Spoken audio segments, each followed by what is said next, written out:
ॐ नमः सिद्धेभ्यः।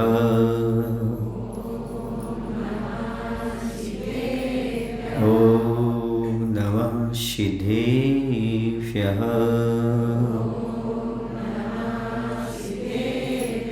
ॐ नमः सिद्धेभ्यः। बोले अहिंसा परमो धर्म की। देवादिदेव श्री महावीर भगवान की। आचार्य गुरुदेव भगवान श्री विद्यासागर जी महाराज की। आचार्य समय सागर जी महाराज की।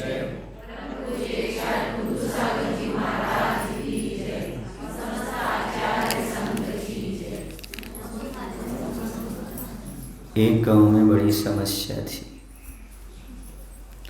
उस गांव में समस्या ये थी कि हर आदमी पानी पानी चिल्लाता था। पानी की कमी थी। पानी की कमी तो नहीं थी, लेकिन लोगों को महसूस होती थी। जैसे कुछ गांव में धन की कमी नहीं होती, पर धन की कमी महसूस होती है आदमी को। ऐसे उस गांव में पानी की कमी नहीं थी, लेकिन पानी के लिए लोग चिल्लाया करते थे। तो वहाँ पर ऐसा हुआ, दो व्यक्ति थे। एक व्यक्ति ने एक कुआं खोदा, दूसरे व्यक्ति ने भी कुआं खोदा। कुआं क्यों खोदा? कुआं खोदा जाता है कि मिट्टी खोदी जाती है? खुदी खुदाई का नाम कुआं होता है। अच्छा, पानी खोदना पड़ता है कि मिट्टी खोदना पड़ती है?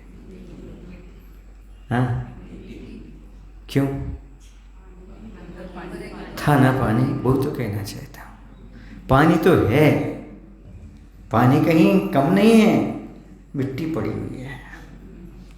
और जैसे वह मिट्टी अज्ञानता की निकलती जाती है, गहराई में पहुंचते जाते हैं, तो पानी तो भरा हुआ है। हमें पानी नहीं प्राप्त करना है, मिट्टी को खोदना है। और जैसे जैसे मिट्टी खुदती जाती है, वैसा वैसा अंदर से पानी निकलता आता है। दोनों कुएं में बराबर पानी आया। इस कुएं में भी पानी आया, उस कुएं में भी पानी आया। दोनों लोगों ने सबको खूब पानी पिलाया, सबने खूब पानी दिया। एक के मन में थोड़ी सी संकोच वाली, संकुचित दृष्टि पैदा हो गई। वो ये हो गई कि मैं सबको पानी पिला रहा हूँ, ऐसा ना हो कि मेरे कुएं का पानी निकलना समाप्त हो जाए। कितना निकालूंगा? क्या निकालते जाऊँ क्या? कितना पानी पिलाऊंगा? जैसे लोग सोचते कितना धन निकालूंगा, कम हो गया तो क्या करूँगा? यहाँ भी निकालो, वहाँ भी निकालो। एक काम करो, दान देना बंद कर दो। ऐसे उस व्यक्ति ने सोच लिया, एक कुएं को बंद कर दो, ढक दो, इसमें से कोई पानी नहीं निकालेगा। दूसरा व्यक्ति कहने लगा, भाई कुएं में तो स्वच्छता तभी रहती है जब पानी निकलता रहता है, और कुआं खोदा है क्या? आज सूखना तो आज सूख जाए, लेकिन जब तक कुआं रहेगा तब तक लोगों को पानी तो पिलाऊंगा। कुएं की रहते हुए प्यासा रखूं, ऐसा तो संभव नहीं है। अब आगे जिंदगी रहे ना रहे, प्यासा आदमी मर जाए, तो कुआं को सुरक्षित करके क्या करोगे तुम? 2 साल बाद मालूम है क्या आदमी रहेंगे नहीं रहेंगे, क्या होगा कैसा होगा? बोलो ना। आगे हम पानी निकालेंगे, आगे जब पानी निकालेंगे लोगों की प्यास बुझाएंगे, अभी चाहे प्यासा आदमी मर जाए। उस आदमी ने ऐसा ही किया। एक दिलदार था, एक कंजूस था। कंजूस ने अपने कुएं को ढक दिया, और वो दिलदार था, वह उन लोगों को ही पानी पिलाता रहा जो उस कुएं पर आश्रित थे, सबको पानी पिलाता रहा।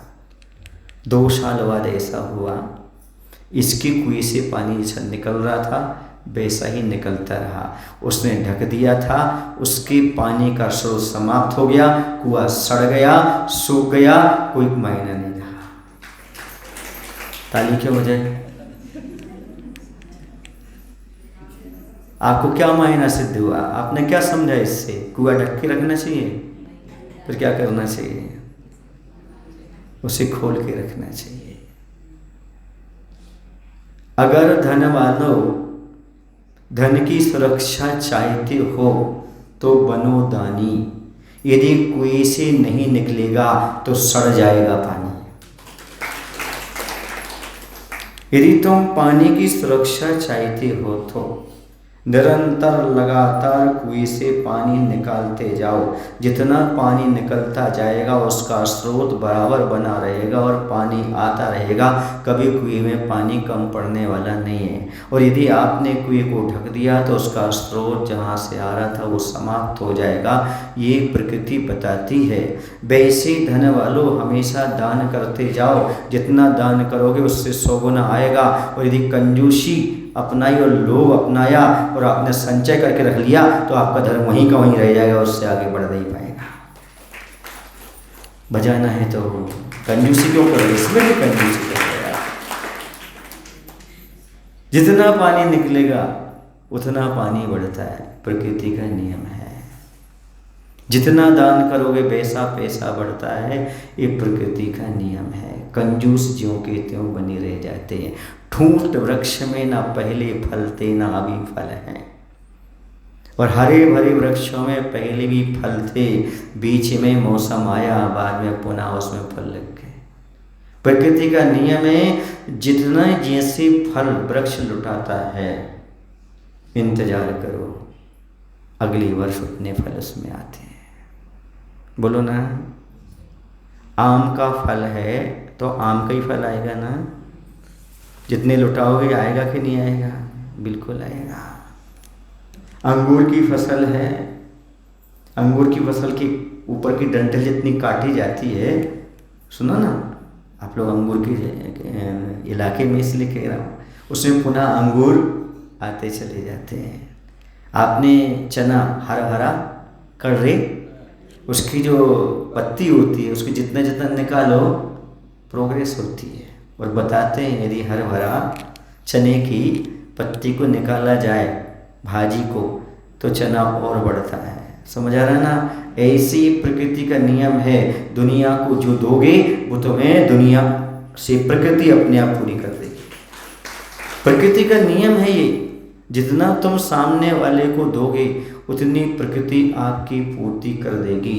बादल आसमान से पानी गिराते हैं, पुनः बादल में पानी आ जाता है। नदी में वह पानी लुटाती है, बाद में सावन के महीने में फिर जो गीते मर जाती है। प्रकृति का एक एक घटक आपको दान की शिक्षा देता है। गाय यदि दूध ना दे तो क्या होगा? बीमार पड़ जाएगी। आकड़ू यम्मे यदि क्या ना दे तो क्या होगी? बीमार। वह भी दूध देती है, अपने लिए नहीं। गाय अपने लिए नहीं दूसरों के लिए दूध देती है। वृक्ष स्वयं फल नहीं खाते, दूसरों के लिए फल लुटाते हैं। नदियाँ स्वयं पानी नहीं पीती, दूसरों को पानी देती हैं। सूर्य स्वयं प्रकाश का उपयोग नहीं करता, दूसरे को करता है। एक आदमी है मात्र जो सब कुछ लेना चाहता, देना नहीं चाहता। अरे प्रकृति से सीखो, अब लेना नहीं देने का भाव बनाओ, तब जाकर के तुम प्रकृति के हिस्से बन पाओगे। ऐसा कौन सी चीज़ है जो आपके लिए प्रकृति से प्राप्त नहीं होती? वृक्ष तो वो आपको चीज़ देते हैं, नदियाँ वो आपको चीज़ देती हैं, आप उनको क्या देते हैं? तो आपके लिए अवसर है, मौका है कि अपने जीवन में जितना बने उतना देने का भाव रखना चाहिए। और किसी को ना दो, अपने कल्याण के लिए देना चाहिए, क्योंकि दान अपने कल्याण के लिए दिया जाता है। एक बार किसी व्यक्ति ने पूछा था कि महाराज जी दान देने का सही वक्त कौन सा है? दान देने का सही वक्त कौन सा है? मैंने कहा सुख पाने का सही वक्त कौन सा है? 1 साल बाद, 2 साल बाद? सुख कब चाहिए आपको? सुख कब चाहिए आपको? सुख कब चाहिए आपको? अभी चाहिए ना? नहीं चाहिए? हाँ, तो दान कब देना चाहिए? हाँ, जैसे सुख पाने का सही समय अभी है, वैसे दान देने का समय भी अभी है। सुख कल मिलेगा, कब मिलेगा, ये विज्ञान कहता है, और धर्म कहता है सुख तो अभी है, पाना है तो ले लो, चाहिए है तो ले लो। इसी प्रकार से जो व्यक्ति दान पुण्य आदि करता है वह आज सुखी होता है। दान आज देना चाहिए, कल की कोशिश नहीं करना चाहिए, कल के पीछे नहीं बैठना चाहिए। एक राजा था, वह दान देता था। क्या देता था? और रोज बाहर बैठ जाता था, जितने याचक आते थे सब याचकों को संतुष्ट करता था। जैन दर्शन में भी लिखा है, गृहस्थ वही प्रशंसा का पात्र है जो याचक को संतुष्ट करके भेजता है। यदि उसके यहाँ कोई आता है तो संतुष्ट करता है, वही गृहस्थ प्रशंसा का पात्र है। वरना यदि उसके यहाँ से याचक खाली हाथ लौट जाता है तो गृहस्थ प्रशंसा का पात्र नहीं हुआ करता। समझ आ रहा आपको? आपके नगर में साधु वृत्ति आ जाएं और आप भोजन ना करा पाओ, समझो तुम्हारी गृहस्थी निंदा की पात्र है। किसकी पात्र है? निंदा की पात्र है। तुम्हारे नगर में साधु आ जाएं, अतिथि आ जाएं, और तुम्हारे यहाँ वो कौन से अतिथि जो भोजन के अलावा आपसे कुछ भी ग्रहण नहीं करते, यदि वो आपके घर नहीं पहुँच पाए और आप उनका पड़गाहन नहीं कर पाए, अति सत्कार नहीं कर पाए, तो कहते ऐसी गृहस्थी धिक्कार के योग्य है। वो पूरे घर के लोग अंधकार खा रहे हैं। क्या खा रहे हैं? पाप रूपी अंधकार का भक्षण कर रहे हैं, क्योंकि उनके घर में साधु के चरण नहीं पड़ पाए। समझ आ रहा? दान का कितना महत्व है जीवन में। तो ये कह रहा था कि वो राजा क्या कर रहा था? दान करता था रोज, तो लाइन लगी रहती थी, तो दोनों हाथ से दान करता था। कितने हाथ से? आप कितने हाथ से करते हैं? बोलना पड़ता है, कई एरडू, है ना? कितने हाथ से दान दिया जाता है? दोनों हाथ से दान देता था। ठीक उसमें जो याचक था वो थोड़ा ज्योतिष जानता था। क्या जानता था? उसके लिए लेफ्ट हैंड से उठा करके उसने वस्तु दी। किसने? राजा ने। उसने कह दिया हमें लेफ्ट से नहीं राइट से चाहिए, हम बाएं हाथ से नहीं लेंगे, हम किस हाथ से लेंगे? दाएं हाथ से लेंगे। राजा ने कहा ले लो भाई, क्योंकि वस्तु दाएं हाथ में आई और हमारी ना देने की नियत हो गई तो क्या करोगे? मायना समझे? दान देने के जब भाव हों तब कर देना चाहिए। एक क्षण बाद भाव बदल जाए कोई भरोसा नहीं होता। इसी तत्क्षण जैसे दान पुण्य करने के भाव अपने जीवन में उत्पन्न होते हैं, उसी समय दान कर देना चाहिए। एक क्षण भी नहीं रुकना चाहिए। आपके खाने के भाव होते हैं तो आप रुकते हो कि खाते हो? जल्दी बताओ। देर हो जाती तो गुस्सा आती है, हाँ? और दान में देर हो जाए तो कोई दिक्कत नहीं है, दे भी देते हैं, नहीं भी दे देते हैं। तो कहते हैं कि दानशीलता, कई जगह लिखा है दान देना हाथ का आभूषण है। किसका आभूषण है?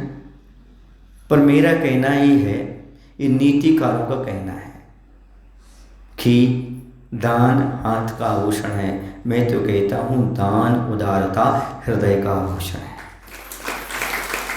दान हाथ से नहीं दिया जाता, दान तो हृदय से दिया जाता है।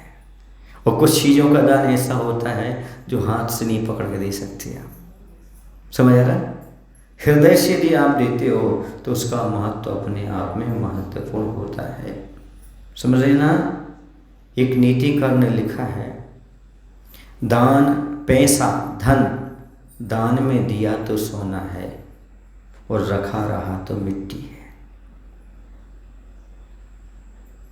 नहीं है असल में? क्या राख समझ लिया आप? तो राख, राख किससे कहते हैं? मतलब कोई चीज़ जल करके उसका जो मटेरियल बचे वो क्या हो जाता है?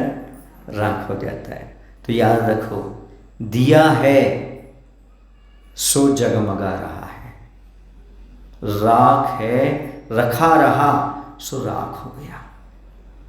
दिया है सो जगमगा रहा है, दिया है सो जगमगा रहा है, रखा रहा सो राख हो गया। अर्थात जो तुमने दान कर दिया वही आपको प्रकाश देने वाला है, बाकी तो रखा रखा राख हो गया, खाक हो गया, उसका कोई मायना नहीं। इसलिए अपने जीवन में जितना बने उतना दान देने का भाव बना करके रखना चाहिए। क्यों रख करके चलना चाहिए दान देने के भाव? क्योंकि जब कभी हम ग्रंथों को पढ़ते हैं तो मालूम पड़ता है दान की अनुमोदना मात्र से त्रियंचों ने भोग भूमि का सुख प्राप्त कर लिया। किसकी अनुमोदना? दान की। आप लोग दान मत करना, लेकिन कोई दान करे तो ताली जरूर बजाना। कोई दान करे तो अहो दानम, बहुत अच्छा। कोई बोल ही ले तो उससे जरूर कहना भैया बहुत अच्छा, जय जय, आपने अच्छा काम किया। बोले इससे क्या मिलेगा? कुछ मिले या ना मिले, आपको भोग भूमि का सुख मिल ही जाएगा। आपने दान नहीं किया, एक पैसा दान नहीं किया, लेकिन दान करते हुए व्यक्ति को देखकर हर्ष मनाया, दान देते हुए व्यक्ति की अनुमोदना की, उसके फल से आपके लिए भोग भूमि का सुख मिल जाता है। यहाँ पर राजा महाराजा आहार दे रहे हैं महाराज को जंगल में, वहाँ पर खड़े बंदर नेवला अनुमोदना कर रहे हैं, अहो दानम, यदि मैं मनुष्य होता तो मैं भी दान करता। ऐसा भाव किया नहीं कि उनको भोग भूमि का सुख प्राप्त हो गया। सम्यक दर्शन है नहीं, मात्र दान की अनुमोदना के फल से भोग भूमि प्राप्त हो रही। इसलिए मैं कह रहा हूँ यदि दान के महत्व को आप समझते होते तो यहाँ पर भीड़ लग गई होती। भले वो दान नहीं कर रहे होते, लेकिन अनुमोदना अवश्य करते। कृत कार्यत अनुमोदना हमारे यहाँ 9 प्रकार से कहा गया है। क्या? पुण्य, कृत कार्यत अनुमोदना, मन वचन काय, 3 त्रिका 9 प्रकार से पुण्य कमाने के लिए हमारे यहाँ कहा गया। यदि आप दान नहीं करते, सुन रहे ना, तो दूसरे को प्रेरित करिएगा, आप दान दीजिएगा। जिसके पास क्षमता है उससे कहो भैया बढ़ो, भैया बढ़ो, दान करो। और यदि किसी ने इतना भी नहीं कर सकते, कोई दान दे रहा है, तो आप उसकी ताली बजा करके अनुमोदना कर सकते हैं। ये धन संपत्ति प्राप्त करने के तरीके हैं। यदि आपको अमीर बनना हो, अगले भाव में धनी बनना हो, तो जो कोई भी दान पुण्य आदि करते हैं उनकी अनुमोदना करना शुरू कर दो। भले आज आपके पास पैसा नहीं है, अगले भाव में आपकी लोग अनुमोदना करेंगे जब आप दान करेंगे तो। ये सिद्धांत है। लेकिन होता क्या है, कोई बड़े आदमी को देख करके गरीब आदमी जलता है, ये इतना बड़ा, इतना ऐसा ऐसा, और गरीब हो जाएगा, वो कभी उठ नहीं पाएगा। एक धनी आदमी को देखकर यदि गरीब प्रशंसा करता है और खुश होता है, चलो भैया मेरे तो पाप के उदय है, इसका पुण्य का उदय है, कितना धन दौलत है इसके पास, कितना दान करता है, ध्यान रखना उसी दिन से तुम्हारी धन की वृद्धि शुरू, क्योंकि तुमने उसकी अनुमोदना कर ली। बड़े आदमी की, दानी व्यक्ति की अनुमोदना कर ली। कुड़ना मत, यही बोली ले जाते हैं, इनको ही सब कुछ होता है, इनको ही सब कुछ मिलता है, ऐसा मत सोचना, वरना कभी भी तुम ऊपर नहीं उठ सकते। अमीर बनने का सबसे अच्छा तरीका है अमीरों के प्रति प्रमोद भाव। धर्म पाने का सबसे अच्छा तरीका है धर्मात्माओं के प्रति प्रमोद भाव, धर्मात्माओं की प्रशंसा करना, तब आपके अंदर धर्म आएगा। वैसे अमीर बनने का भी यही सिद्धांत है, अमीरों की प्रशंसा करना। अमीर दान करते हैं तो उनकी अनुमोदना करना, बहुत अच्छा भाई। आखिरकार जो दान करते हैं, जो पद लेते हैं सौधर्मेंद्र आदि के, उन लोगों के लिए नागरिक सम्मान क्यों होता है? इसलिए होता है जो नगर के लोग उनका सम्मान करेंगे, अनुमोदना करेंगे, वो भी उसका छठा अंश लेकर के बैठ जाएंगे। आगे चल करके उनको भी इतनी क्षमता आएगी कि इस प्रकार की वहाँ पद पर जाकर के अपना भगवान का पूजन आदि कर सकते हैं। ये जैन दर्शन के महत्व को समझो। तुम दान नहीं कर सकते, कोई बात नहीं, किसी को दान को रोकना मत। चाहे तुम्हारे पति हो, चाहे तुम्हारी पत्नी हो, चाहे तुम्हारे बच्चे हो, अंतराय मत डालना।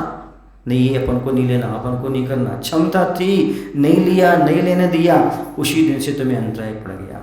अब जो तुम्हें आगे प्रॉफिट होना था वो आपका लॉस होगा, प्रॉफिट होने वाला नहीं, वो प्रॉफिट तो नहीं होगा। और यदि आपने अनुमोदना की, बेटे अपने पास पर्याप्त है, अपने पास पर्याप्त है, लो कोई बात नहीं, इसमें कुछ नहीं बिगड़ने वाला, तो निश्चित आपका धन बढ़ेगा। और कहते हैं भोगने में कभी पूरा नहीं आता, कितना भी कमा लो आप, यदि दान नहीं करोगे तो डॉक्टर को देना पड़ेगा। समझ आ रहा ना, कोई ना कोई बीमारी आ जाएगी, या फिर बच्चे तुम्हारी बर्बाद कर देंगे, क्योंकि पूरा भोगने में नहीं आता, कुछ ना कुछ निकल जाता है। आप लोग तो किसान है ना, बोलो पूरा गन्ना क्या भोगने में आ जाता है? बोलो आता है। पूरा चना, जब आप चने को निकालो बीच में से कुछ ले जाएंगे लोग, पशु पक्षी खा जाएंगे, जब निकालोगे तब उसका कुछ ना कुछ तो दाना गिरेगा कि नहीं गिरेगा? पूरा आता है क्या? कभी नहीं आता। उसी प्रकार से जो धन है ना, कभी भोगने में पूरा आ ही नहीं सकता, आपको कहीं ना कहीं निकल जाएगा। या तो चोर ले जाएंगे, या डॉक्टर ले जाएंगे, या फिर सरकार छापा मार करके ले जाएगा, पूरा तो भोगने में आएगा ही नहीं। समझ आया ना? तो क्या करना चाहते हो? ये पक्का है, मुझे आप लोगों का भविष्य दिख रहा है, मैं थोड़ा सा जोशी भी हूँ। हाँ नहीं, उसमें क्या बात है, मैं आप लोगों का भविष्य देख रहा हूँ। या तो आप दे के जाएंगे या छोड़ के जाएंगे, यही भविष्य आपका, कुछ नहीं है। या तो दे के जाओगे या छोड़ के जाओगे, तीसरा कोई भविष्य नहीं है आपके पास। क्या करना चाहते हो? दे के मरना चाहते हो कि छोड़ के मरना चाहते हो? अब सीधे शब्दों में बोल दे रहा हूँ, थोड़ा बोल रहा था आपको समझ में नहीं आ रहा था। आप दे के मरना चाहते हो या छोड़ के मरना चाहते हो? पक्का? तो दो, अवसर आया है, छोड़ के मत मरना, दान दे करके मरना, तुम्हारी गति अच्छी हो जाएगी। मरना तो है, मरना भी पड़ेगा, ये पक्का है, रहने वाला नहीं। एक ना एक दिन आपको जाना पड़ेगा। माइक की बात नहीं की थी हमने, लोगों की बात की थी। वो ये कह रहा है महाराज आप सही कह रहे हो, वो अनुमोदना कर रहा है, एक ना एक दिन सबको जाना है। अच्छा ही बताओ, चक्रवर्ती की संपदा है भी, चली गई, छोड़ के चले गए, वो कहाँ गई पता नहीं। राजाओं महाराजाओं की संपदा कोई पता नहीं है। सुन रहे आप लोग की? एक बात और आपको बता देता हूँ, मैं अपने बच्चों के लिए रख रहा हूँ। जो धारणा है लोगों की, तो चक्रवर्ती ने अपने बच्चों को क्यों नहीं रखी? वो 9 निधियाँ कहाँ गई? वो 14 रत्न कहाँ गए? यदि ये सारी संपत्ति बच्चों के काम आती तो फिर चक्रवर्ती की संपदा उनके साथ क्यों समाप्त हो जाती है? चक्रवर्ती गया, 9 निधियाँ गई, 14 रत्न गए। बोलो ना भाई, उदय सेठ, पेट्रोल पंप, क्या करोगे बताओ? समझाओ हमारे लिए। यानी अपने अपने पुण्य से लक्ष्मी आती जाती है, दूसरे को तुम रख भी लो तो कोई मायना नहीं। कुछ ऐसे लोग हैं, बुरा तो नहीं लगेगा आपको, जिन्होंने जीवन भर पैसा कमा कमा कर रखा और अपने बच्चों के नाम करके मर गए। बच्चियाँ शराब पी रहे, पाप कर रहे हैं, किसकी दौलत पर? बाप की दौलत पर। पाप किसको बनेगा? बाप को भी बनेगा, आपको भी बनेगा। बोलो। और यदि आपके बेटों के लिए कमा करके भी आपने रख दिया, मान लो वो तो यदि अच्छा है तो खुद कमा लेगा, लेकिन नीति है पुत्र कुपुत्र तो का धन संचय, पुत्र सुपुत्र तो का धन संचय। नहीं समझे आप? पुत्र यदि आपका कुपुत्र है ना, यानी बेकार है, बुरी आदत वाला है, तो धन संचय करने से कोई मायना नहीं। क्यों नहीं? क्योंकि विषयों में गंवा देगा। ठीक है? और यदि आपका बेटा सुपुत्र है तो धन कमाने की जरूरत नहीं, वो स्वयं कमा लेगा। पुत्र कुपुत्र तो का धन संचय विषयों में गंवा देगा, पुत्र सुपुत्र तो का धन संचय वह स्वयं कमा लेगा। अब फिर इतना कमाने की क्या जरूरत है? बोलो ना। इसलिए कमाया है तो उसमें कम से कम 10% दान अवश्य करना चाहिए। कितना परसेंट? जो व्यक्ति 100 रुपये कमा करके 10 रुपये दान नहीं करता, उसे दाता की कोटि में नहीं लिया गया। क्या? मध्यम जघन्य दाता 10% वाला, अभी 25% की बात नहीं कर रहे। यदि दाता की गिनती में आओगे आप तो कम से कम अपनी कमाई का 10% दान करोगे, तभी आप दाता की कोटि में आओगे।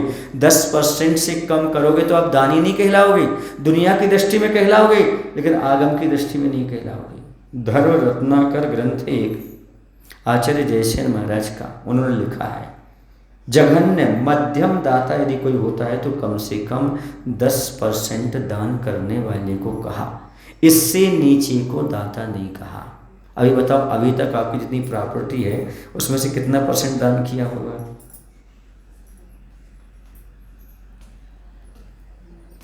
10% हो गया क्या?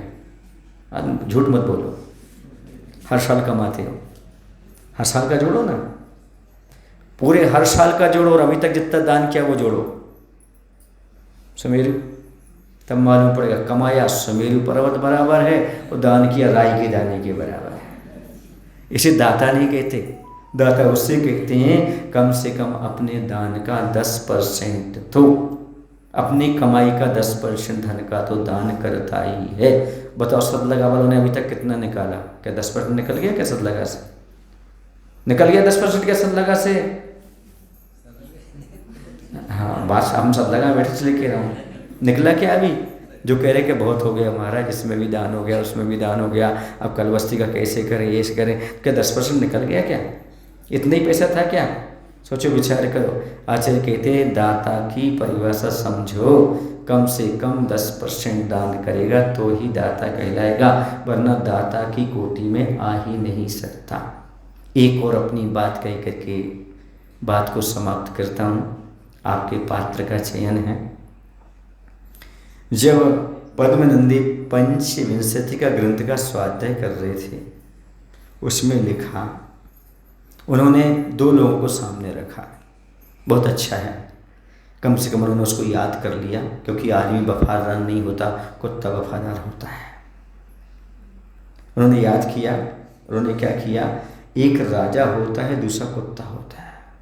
देखना अच्छी तरह से आप लोग, बुरा तो नहीं लगेगा, लग जाए तो क्या करोगे? सुधर जाना है। एक राजा होता है, दूसरा कुत्ता होता है। उन्होंने कहा अपने अपनी योग्यता के अनुसार दोनों पेट भर लेते हैं।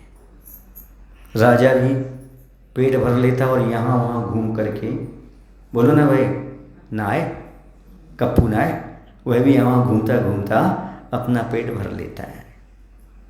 अब सुनिएगा आगे क्या कहा उन्होंने। फिर आप मनुष्य हैं क्या? यदि मनुष्य हैं तो श्रीमानपना, मनुष्य पर्याय और विवेकीपना आपका कब सार्थक होगा? यदि दान नहीं लोगे तो। ऐसे बजाई जाती है ताली। आपका श्रीमानपना, मनुष्य भाव का पाना और विवेकी होना, ये 3 चीज़ें कब मायने रखेंगी? यदि आप क्या नहीं करोगे? दान नहीं करोगे। क्योंकि राजा भी अपना पेट भरता है, और बोलो ना, अब तुम लोग अपने मुख से बोलो ना, बोलो ना, कुत्ता वो भी अपना पेट भरना जानता है। ये मेरे शब्द नहीं है, ये पद्मनंदी पंचविंशति ग्रंथ में आचार्य पद्मनंदी महाराज ने लिखा हुआ है। इस प्रकार की परिणति वाले को, जो कभी दान नहीं देना चाहता, उसको शिक्षा दी है कि देखो राजा भी पेट भर रहा है, कोई बड़ी बात नहीं कर रहा, कुत्ता भी पेट भर रहा है, कोई बड़ी बात नहीं कर रहा है। बड़ी बात तो जब है जब तुम्हारी मनुष्य पर्याय पाना सार्थक हो जाए, विवेकी होना सार्थक हो जाए, श्रीमानपना आपका सार्थक हो जाए। और वो कब होगा? जब आप दान करते होगे तब होगा। मैं इतना ही पर्याप्त समझता हूँ। कोई भी विधान, कोई भी कार्यक्रम छोटा नहीं होता, भाव बड़े होते हैं। और ये देखो, जब भगवान का हम कल्याणक करने जा रहे हैं, लघु पंचकर्णक मान के चलिए आप, पुरानी प्रतिमाएं हैं उनका सुधार हुआ, और अब उसमें क्या होगा? लघु पंचकर्णक होगा। 3 कल्याणक होंगे, तब कल्याणक, ज्ञान और मोक्ष कल्याणक। ये 3 कल्याणक का सौभाग्य भी उस पात्र को मिलने वाला है, और विधि प्रतिष्ठा होगी तो उसका भी पात्र बनने का सौभाग्य उसको प्राप्त है। एक टिकट में 2 आनंद लेने का सौभाग्य है। इसे छोटा मतलब, हाँ विधि प्रतिष्ठा भी होना है, दोनों एक साथ हो जाएंगे आपकी, क्योंकि कार्य हो जाएगा, मुझे विश्वास है।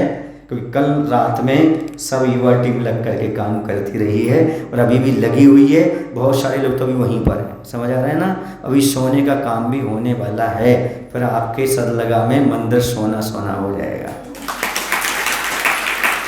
सोना नहीं, सोना सोना हो जाएगा, समझ आ रहा है आपको। फिर आपके लिए लगेगा कि हम इस मंदिर के दर्शन कर रहे हैं। ये वही डोंड बस्ती है, डोंड क्या बोले, डोंड बस्ती, डोंड बस्ती के वही है। आप देख करके वही भगवान है, वही वेदी है। जब आपको लगेगा आप गदगद भाव होंगे। और जो लोग उसमें निर्जरा करेंगे कर्म की, जिसने भी 1 पैसा दान दिया होगा उसके पल्ले उसका पुण्य जाएगा। इस बात को है। हाँ, डोंड माने पत्थर होता है और कल माने भी पत्थर होता है, समझ आ रहा ना। और डोंड माने बड़ा होता है ना, हाँ बड़ी मंदिर। हाँ तो बड़ा मंदिर अब लगेगा बड़ा मंदिर जैसा, समझ आ रहा ना। जब वेदी बड़ी, भगवान ऊंचाई पर बैठ जाएंगे, सब अच्छा लगेगा। आप लोग जब वहाँ पूजन करेंगे, जब आपको लगेगा कि मैं तो लगता हूँ नंदीश्वर द्वीप में आ गया हूँ, ऐसे भगवान की आराधना कर रहा हूँ। क्योंकि अष्टांगिका शुरू होने वाली है ना आपकी 7 तारीख से, तो आपको लगेगा कि हम कहाँ आ गए। पहले जब यहाँ दर्शन करते थे अलग था, और आज हम दर्शन कर रहे तो अलग माहौल। तो अष्टांगिका के पहले आप अपने जिनालय को नंदीश्वर जैसा सजाने का प्रयास कर रहे हैं। ये सराहनीय काम है। चाहे कोई मन से कर रहा, कोई वचन से, कोई काय से, कोई धन से, कोई समय दे के कर रहा है, वो सब सराहनीय है। और आपका जो आगे कार्यक्रम है उसको आपके भैया जी, धीरज भैया जी संचालित करेंगे। बोल महावीर भगवान की जय। आज श्री गुरुदेव श्री विद्यासागर जी महाराज की जय।